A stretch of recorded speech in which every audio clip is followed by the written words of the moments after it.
পশ্চিমবঙ্গ যে ভূখণ্ড এক সময় ছিল বামপন্থার দুর্গ, যেখানে রাজনীতি মানে ছিল শ্রেণী সংগ্রাম, সংস্কৃতি আর বুদ্ধিবৃত্তিক লড়াই, সেখানে আজ ভিন্ন বাস্তবতা। গেরুয়া ঢেউ আছড়ে পড়ছে লেনিনের স্ট্যাচুর ওপর, ধর্মনিরপেক্ষ মতবাদের ওপর।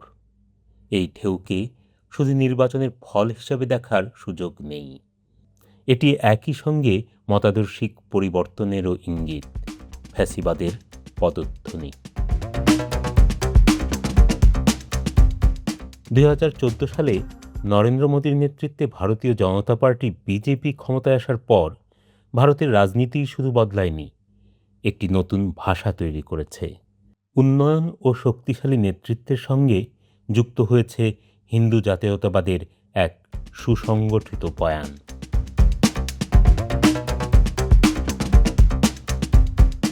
1977 থেকে 2011, 34 বছর ধরে পশ্চিমবঙ্গ শাসন করেছে বামফ্রন্ট, কিন্তু সময়ের সঙ্গে সঙ্গে সেই শক্তি ক্লান্ত হয়েছে। পার্টির নেতৃত্ব থেকে কর্মী সর্বত্র দুর্নীতি গ্রাস করে। সিঙ্গুর থেকে নন্দীগ্রাম, রক্তাক্ত অধ্যায়গুলো মানুষের আস্থাকে ভেঙে দেয়।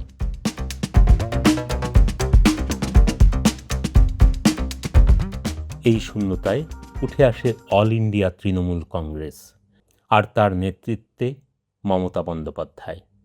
মা মাটি মানুষ এই আবেগ দিয়ে ক্ষমতায় এলেও দুর্নীতি, কেন্দ্রীভূত নেতৃত্ব আর রাজনৈতিক সহিংসতা একটি নতুন অসন্তোষ তৈরি করে।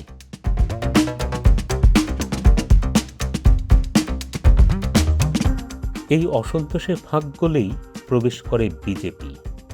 পরিচয়ের রাজনীতি, নাগরিকত্বের প্রতিশ্রুতি আর অপরের ভয়, সব মিলিয়ে তৈরি হয় এক নতুন ভোট ব্যাংক। পেছনে বছরের পর বছর ধরে কাজ করে রাষ্ট্রীয় স্বয়ংসেবক সংঘ RSS-এর পরিচালিত সাংগঠনিক নেটওয়ার্ক, সামাজিক পরিষেবামূলক কার্যক্রম এবং সাংস্কৃতিক হেজেমনি নির্মাণের একটি সুচিন্তিত ও দীর্ঘমেয়াদী প্রকল্প। পশ্চিমবঙ্গের রাজনীতি বদলে যায়। বাম বনাম ডান নয়, বরং লড়াই চলে তৃণমূল বনাম বিজেপি, নরম হিন্দুত্ববাদ বনাম কঠোর হিন্দুত্ববাদ। আসল ফেলে কে আর কতদিন নকলকে ধরে রাখে? সুতরাং গেরুয়া শিবিরে উড়েছে বিজয় পতাকা।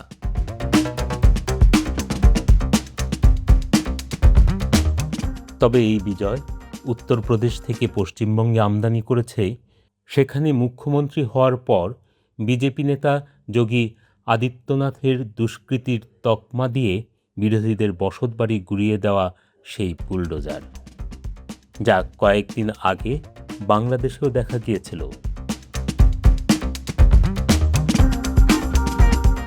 মধ্য কলকাতায় বিজয় মিছিলের মাঝেই বুলডোজার ভেঙে দেয় মাংসের দোকান। শোনা যাচ্ছে সেটা পুলিশ অনুমোদনও করেছে। দঙ্গলবাজি নাম পরিবর্তনের হিড়িক, রাতারাতি সিরাজ উদ্যান হয়ে গেছে শিবাজি উদ্যান, মসজিদ রোড হয়ে গেল নেতাজি পল্লী রোড। ইতিহাস বদলানোর প্রচেষ্টা। উত্তর 24 পরগনায় খোদ পুলিশ গুলিবিদ্ধ, তাও থানার ওসি। সংঘর্ষের আগুন ছড়িয়ে পড়ে রাস্তায়। জলপাইগুড়ি, কেতুগ্রাম, বারুইপুর, একের পর এক অভিযোগ, তৃণমূল কার্যালয় ভাঙচুর, আগুন দখল। বীরভূমে প্রাণ হারান এক তৃণমূল কর্মী। শেষ খবর পাওয়া পর্যন্ত নির্বাচনোত্তর সহিংসতায় এখন পর্যন্ত উভয় পক্ষের অন্তত 4 জন প্রাণ হারিয়েছে।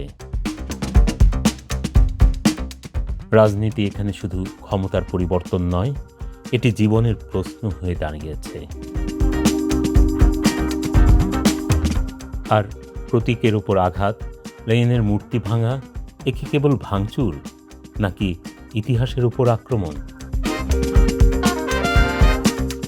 প্রশ্নটা এখন শুধু পশ্চিমবঙ্গের নয়, এই পরিবর্তন পুরো দক্ষিণ এশিয়ার জন্য কী ইঙ্গিত দেয়?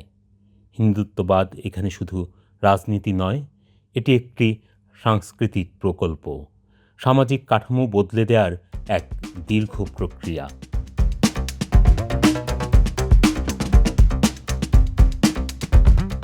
বাংলাদেশের জন্য এর প্রভাব বহুমাত্রিক। প্রথমত, তিস্তার পানি, সীমান্ত হত্যা, কূটনৈতিক সম্পর্ক আরও কঠিন হয়ে ওঠার শঙ্কা রয়েছে। দ্বিতীয়ত, ভারতে নাগরিকত্বের রাজনীতি বাংলাদেশের সংখ্যালঘু প্রশ্নকে আন্তর্জাতিক ইস্যুতে পরিণত করছে। সীমান্ত দিয়ে ভিন্ন মতাবলম্বীদের জোর করে ঠেলে পাঠানোর শঙ্কা ইতিমধ্যেই বাস্তব রূপ নিয়েছে। বাংলাদেশের নির্বাচনে সীমান্তবর্তী জেলাগুলোতে ধর্মভিত্তিক দলগুলোর ভালো ফলাফলের মতো একই প্রবণতা সীমান্তের অন্য পাশে গেরুয়ার সাফল্যে। আসাম, ত্রিপুরা, পশ্চিমবঙ্গ সব মিলিয়ে গেরুয়া ঘিরে ফেলেছে বাংলাদেশ। এই সুযোগে কক্সবাজারের রোহিঙ্গা শিবিরের মতো পঞ্চগড় বা কুড়িগ্রামে আরেক শরণার্থী শিবির গড়ে ওঠার আশঙ্কা উড়িয়ে দেওয়া যাবে না। পশ্চিমবঙ্গে বিজেপির এই বিজয় মোদির ডাবল ইঞ্জিন ফর্মুলার প্রয়োগকে এগিয়ে নিয়ে যাবে সেটা তো বলাই বাহুল্য। আর বাংলাদেশ সীমানায় সেই ফর্মুলার প্রয়োগ মানে ভিন্ন মত পথের বাংলাভাষীকে ধরে বেঁধে বাংলাদেশে ঠেলে দাও।